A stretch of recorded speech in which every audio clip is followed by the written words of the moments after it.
लो आ गई तुम्हारी बेटी। कब से वेट कर रही थी, फ्लाइट लेट थी क्या? अरे पापा से पूछो ट्रैफिक कितना था। अरे क्या बताओ, वो एयरपोर्ट वाला रास्ता पर। मेरी माँ द वर्ल्ड्स बिगेस्ट लायर, 1 साल पहले भेजे थे। जाती हूँ मैं वॉक्स पे रोज, इनसे पूछ। और इनके बहाने पूछो मत।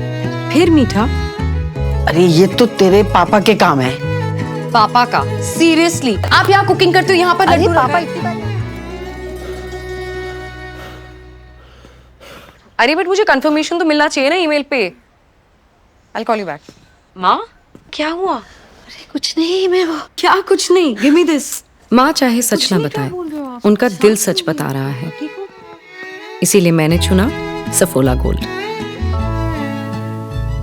जो रखे माँ के दिल का ख्याल।